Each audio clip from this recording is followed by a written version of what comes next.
Yep. Live stream. You'll notice I have a bunch of things up here with me. That is because I had some information on that laptop that I needed, but for those of you who were with us yesterday during our Walton's live stream, you'll remember that for whatever reason is not responding to YouTube chat today, or YouTube chat. And since I'm the only one here, I figured it's probably important that I be able to interact with you guys.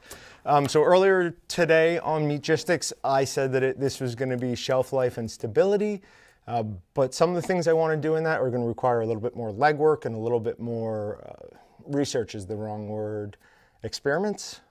So I have something to actually show you guys.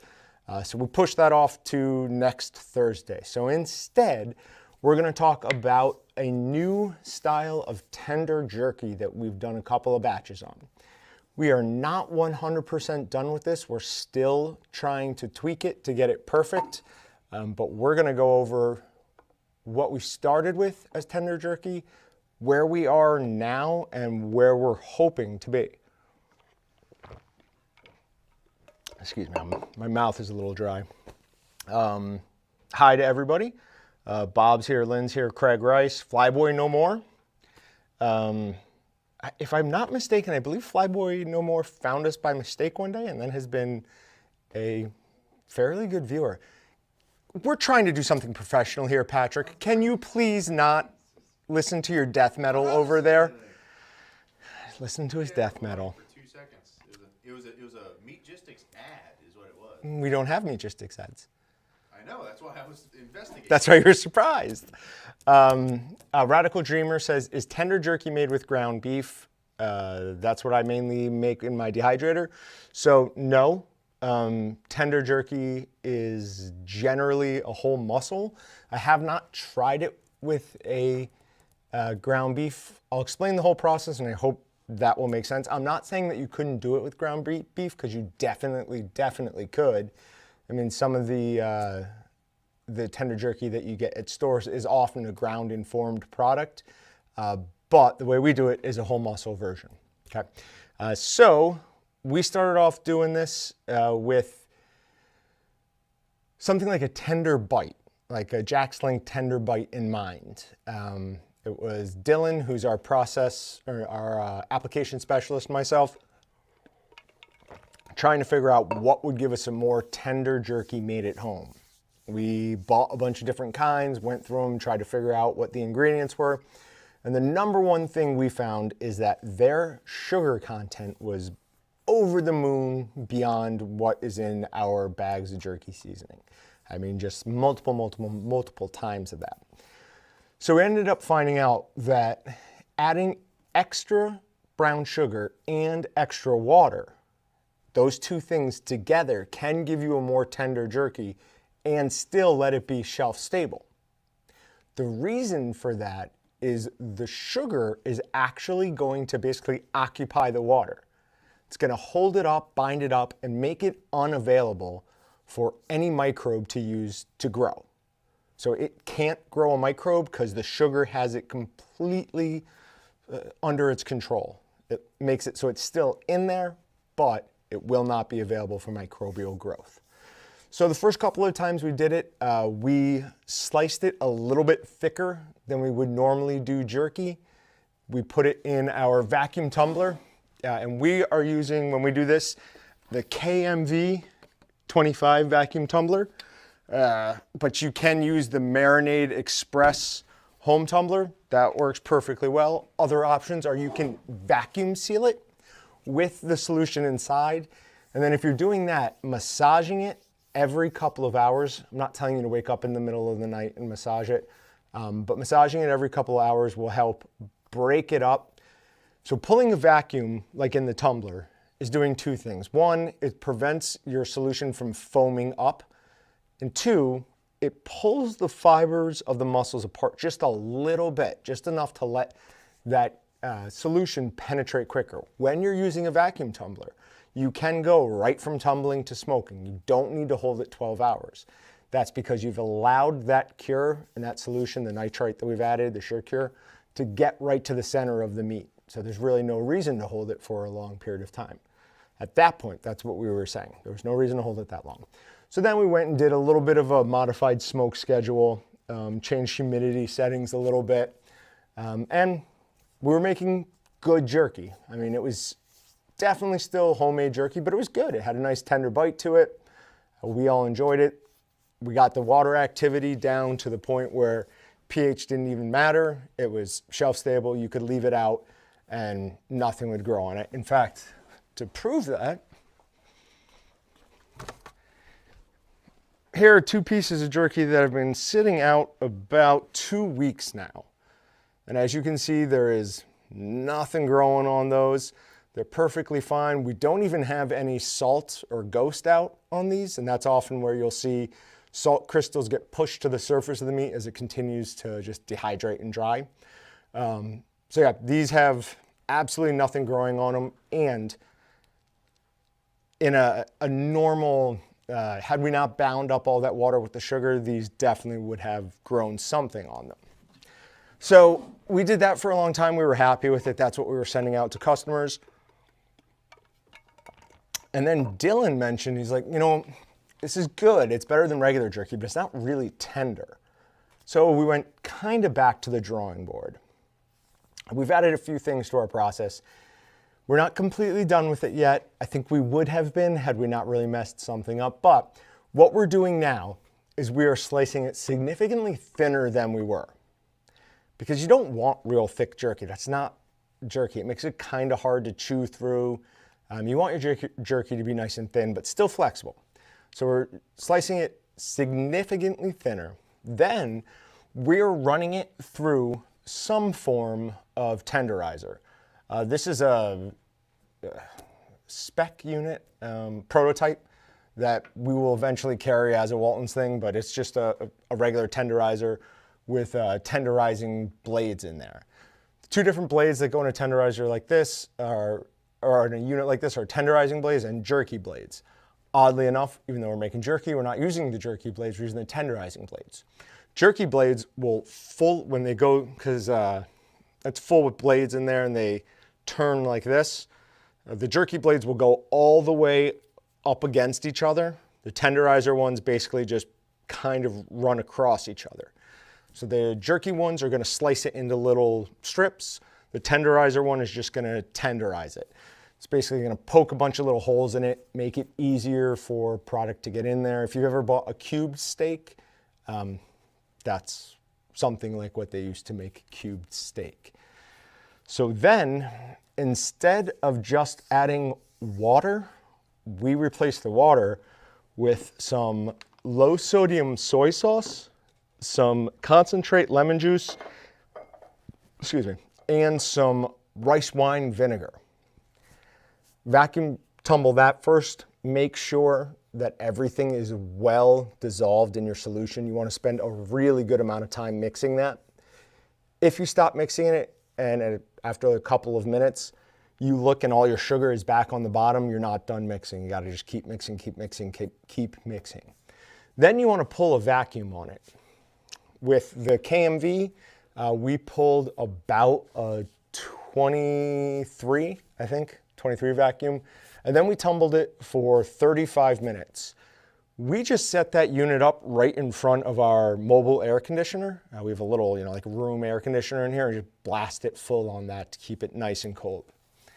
Then the first batch we held for 4 days. We held it over a long weekend.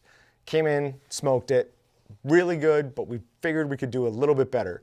On that first batch, we hadn't added these ingredients yet.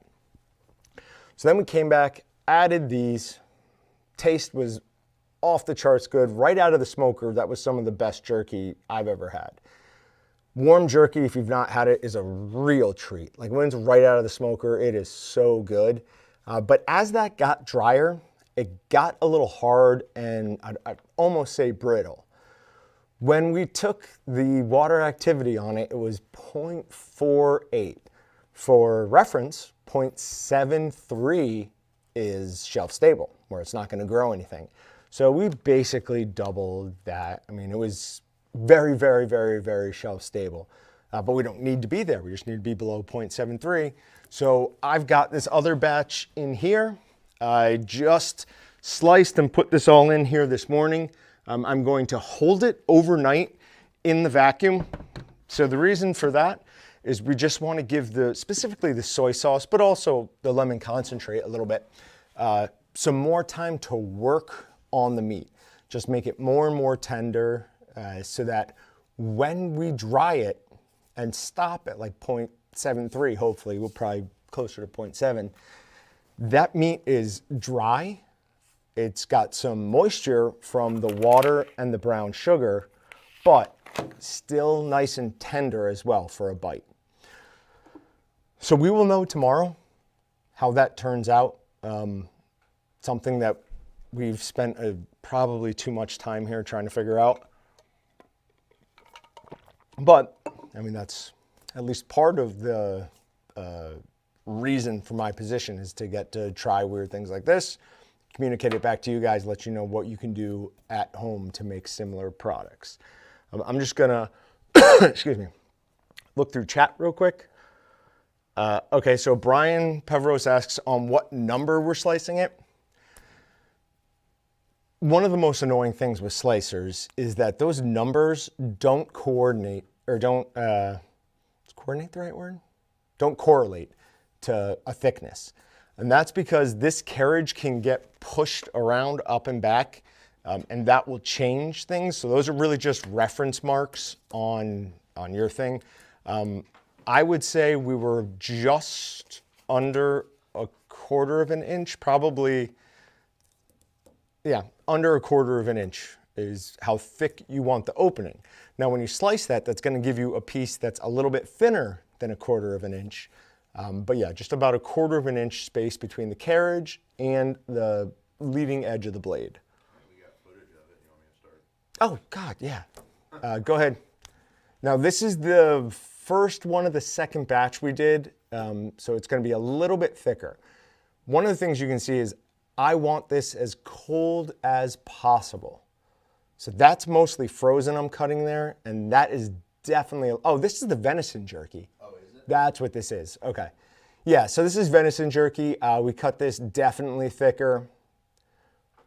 But yeah, when I do jerky, generally what I like to do is I trim the eye of the round or whatever I'm using up, cut it in half, so I have 2 different pieces of meat, throw it in the freezer and we have a sub-zero freezer, so it's super, super cold. But if you have a lay-down freezer, that's similar.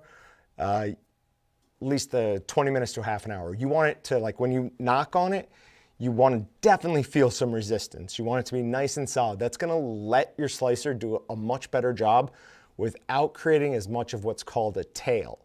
A tail is as you move that slicer forward, the bottom portion of your meat often, instead of getting cut, will just get kind of pushed back.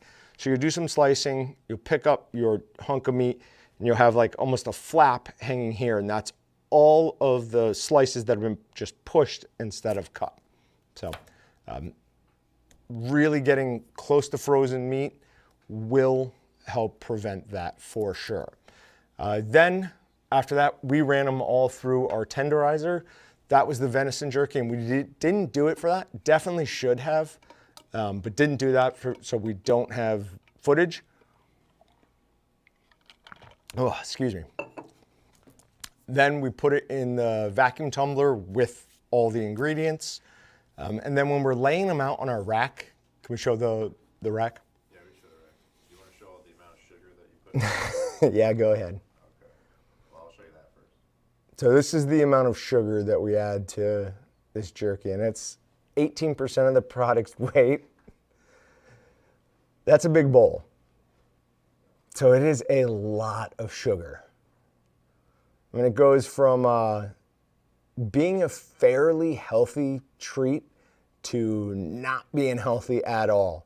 But just mix, mix, mix, mix, mix, mix, mix, keep going, keep going. You want to fully suspend all of that sugar and the other ingredients, and then just add your meat, vacuum tumbler it. Again, if you don't have a vacuum tumbler, doing something where you can get some sort of vacuum on it in a vacuum bag is a good thing.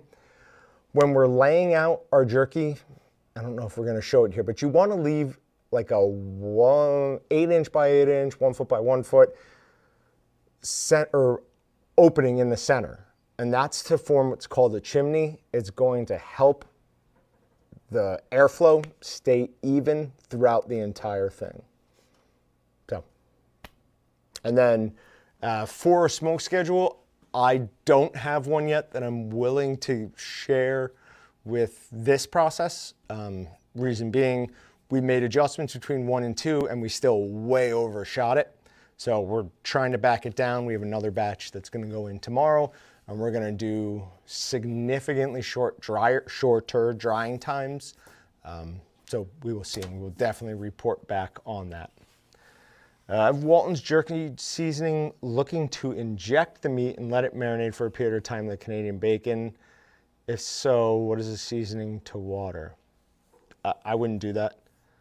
You're wanting to like mix up your jerky seasoning and then inject it into meat and then slice it.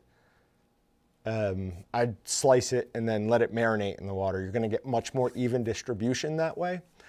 If you did do it that way, you'd want to inject it and hold it for, at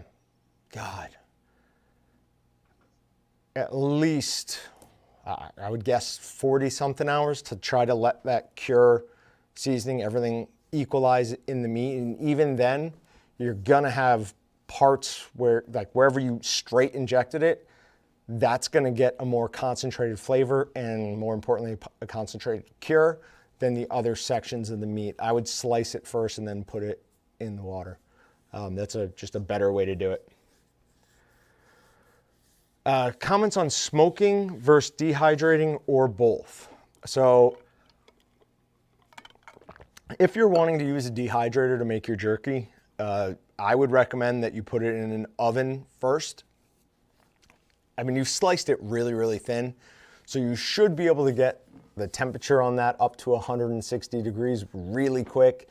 Shouldn't take long at all, and then you can move it to your dehydrator. The reason I recommend you do that is I read some stuff from the USDA a couple years ago. When you dehydrate meat, you make it really hard to kill bacteria in it. So you want to kill the bacteria first by getting it up to 160 degrees and then start drying it. I've seen things where it's like 240 degrees or something like that. Some of these bacteria can survive to if it doesn't have the proper moisture level in the meat. So get it up to 160 degrees, then put it in a dehydrator. In my opinion, the best way to do it is just straight in a smoker. But some of that is personal opinion for sure. We are getting some pellet smoker combos like, the Green Mountain Grills, the Traegers, that we will be able to share online or sell online. So we're gonna do videos on snack sticks on pellet smokers, jerky, summer sausage, everything you can think of. We will have videos on how to with pellet smokers. Because I know that's what a lot of you guys have, and you just gotta use whatever you got. So I'm excited for that. How long would one need to vacuum tumble with the Marinade Express? You'd want to do it until there's no solution left. Like that, I ended up doing for, I think it ended up taking close to 30 minutes. With the Marinade Express, it depends on, are you putting both the flavor ribs in? I would probably just put one of them in, and I would imagine it's definitely gonna matter how much meat you put in, but I would say at least 25 minutes. You could do a similar thing to what I did with our air conditioning unit, or just make sure your meat is super cold. 25 minutes when your meat was basically frozen isn't gonna get you into trouble. You'll be fine. And then on smoking versus dehydrating or both, when we do jerky in our big smokehouse, we do also have a fan in there, so we can perform what we call drying phases. So it is similar to that. If you're doing it on like a Green Mountain Grill, pellet smoker, whatever, You might want to do what you would do with an oven, smoke it until it gets to a certain temp and then pull it and dehydrate it. Because the airflow in one of those pellet smoker combos isn't, I mean, it's good. You know, it has a natural airflow, a smoke draw, but it's not going to be as good as, you know, a concentrated fan blowing on there. You don't want to point a fan into your pellet grill. That can create a lot of problems. No smoke chunks. No smoke chunks. It's Ted who said I have the, no smoke chunks. Okay, so, oh, he's wanting to smoke them in chunks. Gotcha. All right, so you have a jerky seasoning and you're wanting to basically make Canadian bacon. Okay. I would say no more than 18% of your product's weight. So if you're doing 10 pounds of meat, 1.8 pounds of water. Make sure everything's mixed up really good. Anything you have left over, just hold it in that at least overnight. Let it equalize. So if you do 1.8 pounds of, let me think about this for a second. If you do 1.8 pounds of water, inject it, whatever you have left over, you can add up to 50% of that product's weight. So if you have, say you inject half of that, so you have 0.9 of a pound left, you can still add 0.45 pounds back to that and then hold it in that solution overnight. Like let it sit in that solution. That's gonna let everything equalize within the meat. So, sorry, I didn't understand initially. Not worried about shelf stability, but do you need a vacuum tumbler to get these results? Tenderizer as well seems a bit worky. Besides, I'd have to buy a tumbler and a tenderizer. So I would say the tumbler, if I was to get one of these, I would go with the tumbler. Reason being because tumbling it allows me to go directly from tumbling to smoking, but tumbler isn't necessary for this. Vacuum sealer pretty much is though. We tried it where we just let it sit in water for a couple of days and it just wasn't the same. Getting it under a vacuum and specifically like massaging it pretty hard, breaking up those, well, at least, you know, relaxing those muscle fibers really did help everything penetrate and let it just absorb more of that solution. So not necessary. They definitely help, but a vacuum sealer would be necessary. Lynn says, tumblers don't work at my elevation. I vacuum seal them in a chamber vac. How long do you think I should wait under vacuum before proceeding? I'm pretty sure we did, it was either 24 or 48 hours. I've got a Meatgistics thing on it somewhere. Give me 1 second. But the key there really is every couple of hours, go back to it and massage it. Well, that's interesting. Meatgistics.com is blocked from by our IT department from this computer.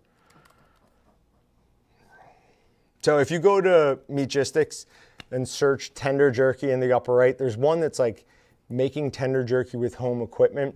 That should go over what happens when you just let it soak in the solution, when you vac seal it, and when you vac seal and massage it every couple of hours.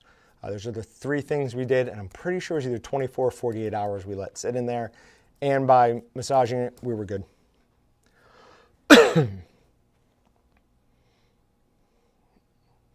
Where is my chat? Oh, there it is.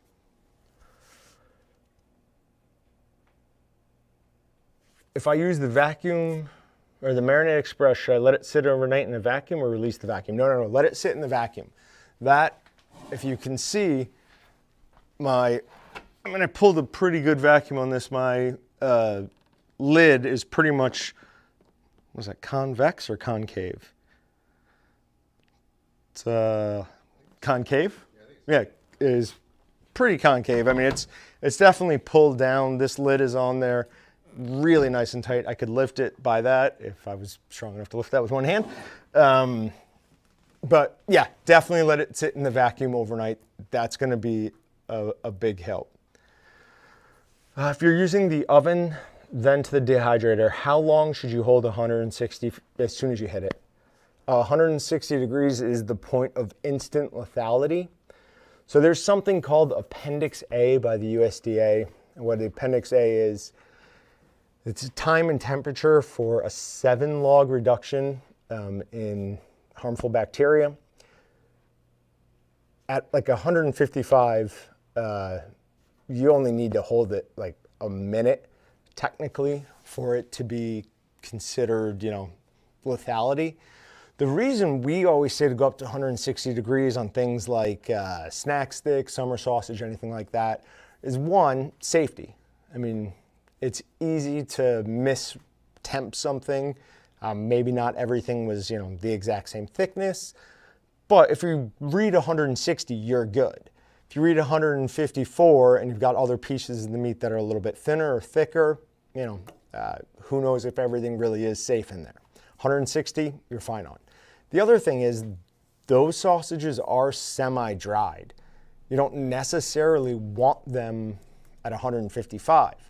You might like it more at 160. I definitely do on snack sticks for sure. Summer sausage, but yeah, for snack sticks for sure I'd cook to 160.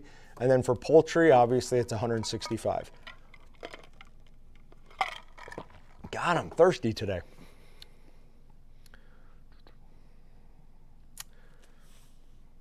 No problem, pop this up. Also, should I use only one fin for the Marinade Express to get more agitation on the meat? Yeah. I think just before you got here, John, Ryan Jones and I were talking about that. I think if I was doing this in the Marinade Express, I would just put one of those flavor ribs, I think is what he calls them, in there. That's going to give you more pickup and drop. If you have both of them in there, it's just going to kind of let it slide down. Doing it that way should pick it all the way up and drop it. So a little bit more impact energy. That impact energy, when it hits the bottom, along with the vacuum that's allowing the muscles to pull apart a little bit, is really what's relaxing the fibers in those meat and spreading it apart. So to a certain degree, the more impact energy you get, the better. You wouldn't want to use a vacuum tumbler, the size of this room, pick it all the way up and drop it. That would be too much, but obviously on something like the vacuum tumbler or the Marinade Express Pro, that's perfectly fine. So that's 27 minutes, and I don't really have much more to talk about. Do people have more questions? Okay. Oh, very good. We're going to cover this next week, but I'll talk about it a little bit here. I'm going to get a piece of equipment.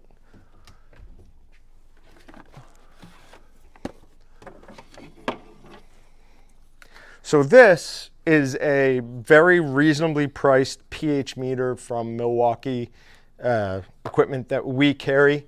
This allows you to test pH of any cut of meat, really, I think pretty much anything, but it's specifically designed for cuts of meat. It has some storage solution, which is a consumable. You do have to replace this from time to time, but that's not very expensive. I think this unit's, I believe it's under $200. And if you're wanting to do shelf-stable stuff, you need a way to get pH. You also need a way to get water activity, and those, I'm afraid, are not as inexpensive. They can be found out there, especially secondhand, for fairly reasonable prices. But the one we have is one they use in university meat labs. So that one's a couple $1,000s. I don't see a lot of people wanting to spend that money on that. They can be found out there for more reasonable prices. We don't sell them. We also do sell a nicer version of this. I mean, it's a single probe. It has no consumables. It's just pretty much always good to go. I don't know if it's any more accurate. I think they're basically the same accuracy. But yeah, this can be purchased on waltonsinc.com for somewhere in the range of $200. And then how you check it is For the pH, you stick a probe into the meat. You want to make sure the probe is fully covered in meat, and it will read it within usually just 30 seconds or so it takes. For water activity, you shave off small, really, really thin pieces. The one we have has a round cup that looks like the very bottom of a shot glass, I guess. And it has a little line around it about halfway up. You need to lay your shaved thin pieces of meat into that cup so that they don't go up over that line. You then put that entire cup into the unit. It blows air onto it, and right above that cup is a mirror, and it reads the amount of moisture that comes up off your meat onto the mirror. So it's a pretty interesting little piece of equipment that we luckily get to play with a lot. So BJ, for shelf stability, pH and water activity kind of go hand in hand.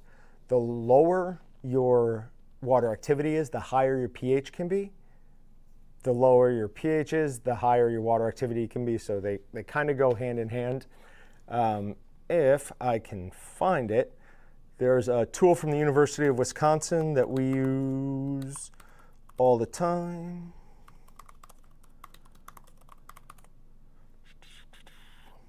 It's an awesome little shelf stability predictor.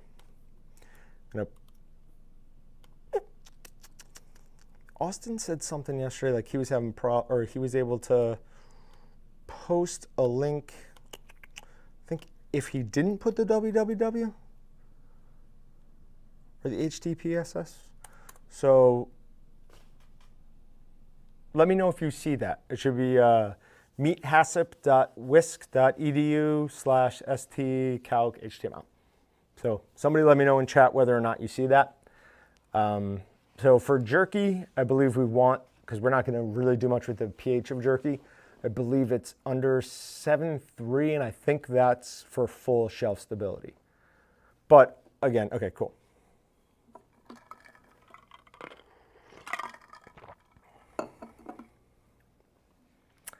BJ, if you're working with customers, I'm going to tell you either contact your inspector or contact our commercial sales. I mean, what we talk about here is really just for retail guys, not being coy or cagey. There's just all sorts of things when it comes to commercial meat processing sales rules that I'm not up on, and I don't want to give you anything that might possibly hurt what I would say with mold.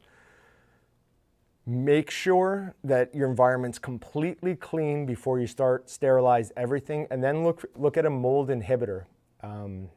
We sell a couple of them, a Puracell, some sort of, you can use that as a dip or a spray. Yeah, so I would look at a mold inhibitor if that's your biggest problem. It is also, it's probably something with your sugar.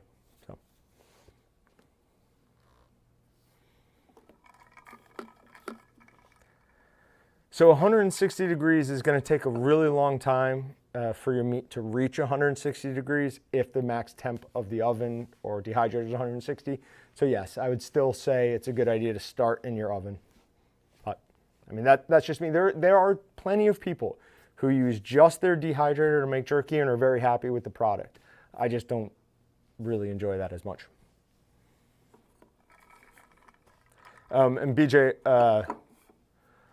I'll put,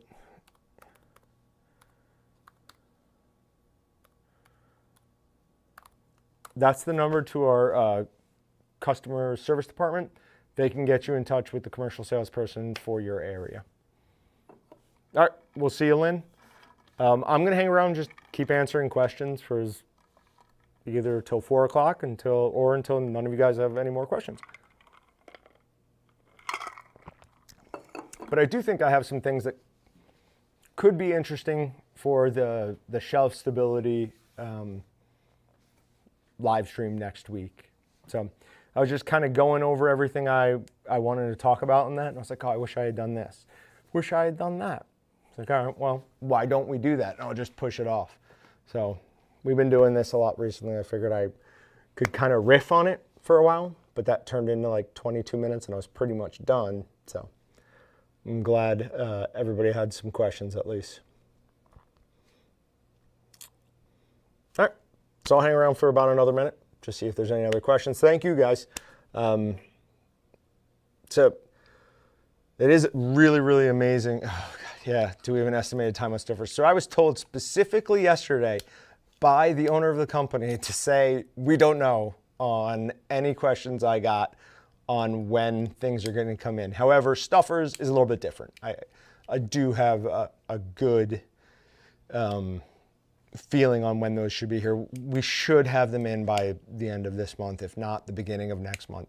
Things have gone so crazy with anything getting it in, but we order those regularly and order a decent amount of them, so we know that one a little bit better, or at least we feel a little bit more comfortable on that. We're hoping to have them in by the end of the month. Have you used the honey barbecue stick seasoning? Is it a half cup per pound of meat? I don't. Yes, Papa Stop. I'm really annoyed. I went home for lunch, walked my dogs. My dog chewed holes in the doors again, and I was too annoyed by that to remember to grab that beer. But I'll try and take a picture of it tonight because I'm definitely drinking it tonight, and I'll post it to the drink thing on Meatgistics. I don't know on the honey barbecue stick. And I can't check there on Meatgistics, but I can check here. I will say this, and I hope you guys know that I'm as honest with you guys as, I'm being honest with you guys. I didn't like the honey barbecue stick. It had some sort of aftertaste to me that I didn't like. I was almost alone in that. It was basically universally enjoyed by everybody else. There was just something in it that I didn't care for. And I made it and bit into it. I was the first one to have it because I had made it when it was a new seasoning. I bit into it. I was like, oh, I messed something up. So I was real annoyed with myself. Then I gave it to a few other people and they're like, no, you're crazy. This is good. But I just never went back and tried it again. And then Dylan, who's our application specialist and who has made thousands of pounds of amazing snack sticks, made it, and I didn't like it again. So it wasn't anything I did. It was, excuse me, it was the seasoning itself. Okay. Seasoning conversion, honey barbecue.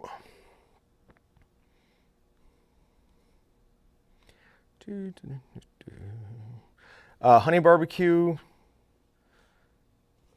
is 3.3 ounces per pound of meat. That sounds super high.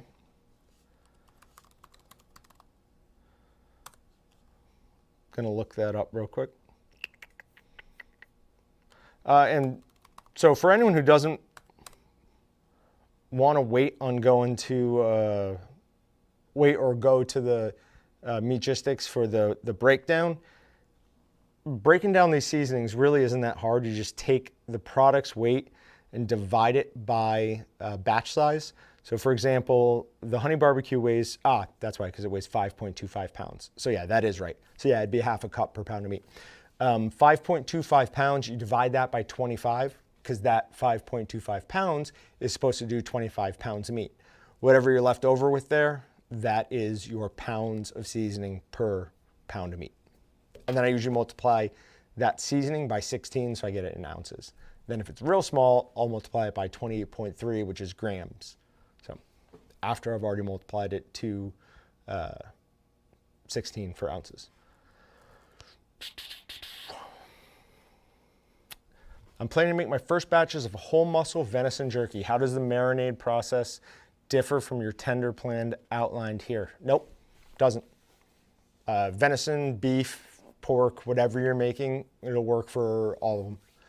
You might want to, if you use one of our smoke schedules that's on Meatgistics for tender jerky, you might want to shorten some of the drying phases a little bit with venison. I did some recently here for a guy. I did notice it tend to get a little bit more dry than the beef did. So you might want to shorten that down a little bit.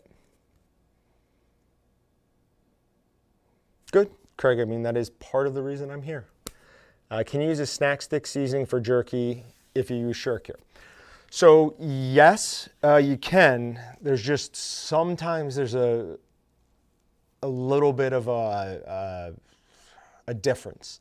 The best way I can explain this is if you pull up the jalapeno snack stick and the jalapeno jerky on waltonsinc.com, the jalapeno snack stick weighs like 1.2 pounds.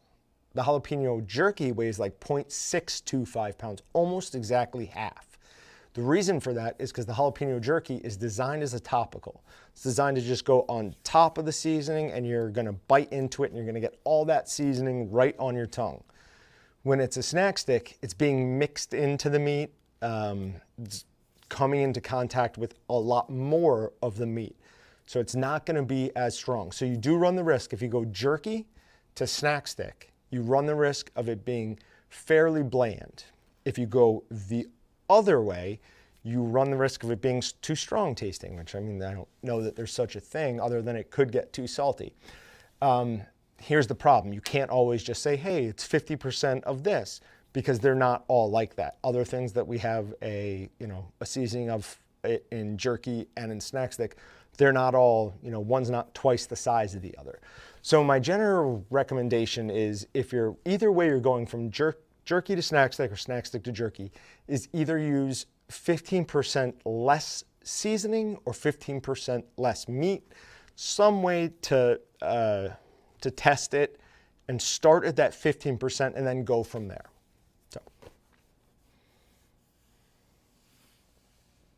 Yep, so Flyboy No More, we just yesterday turned off, we had free shipping on any order over $70 or $75.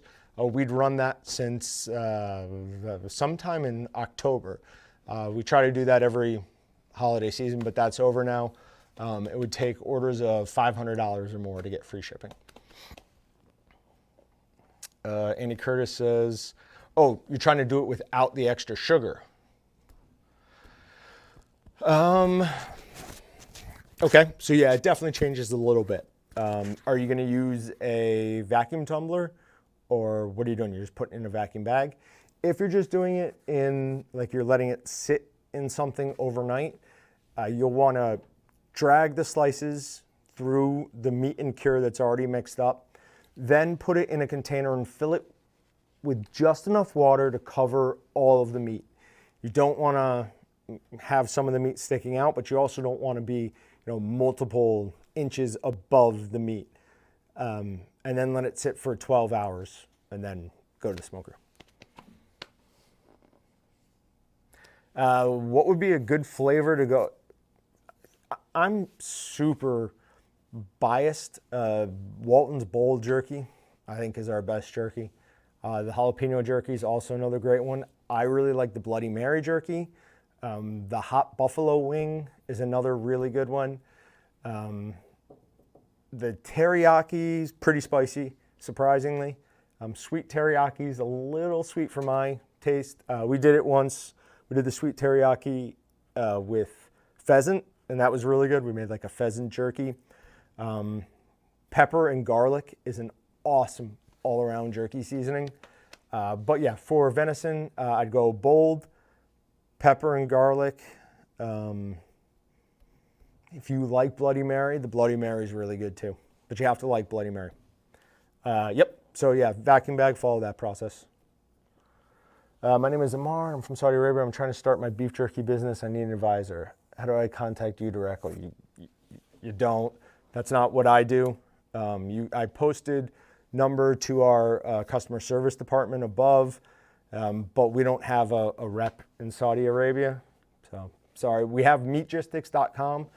That has a ton of information, but that's based on retail. So there's definitely different things that commercial processors have to do since they're going to sell their product. And what we're focused on is just the retail stuff. Craig, Bold. Bold is the closest to Willie's for sure.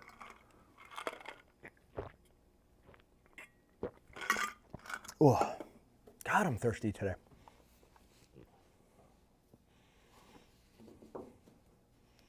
So, I guess the first half was presentation, the second half just turned into Q&A, and it seemed to work out pretty well.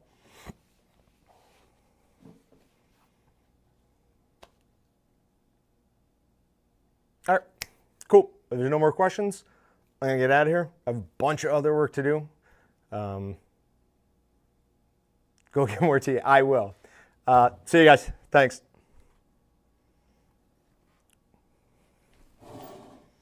Ooh.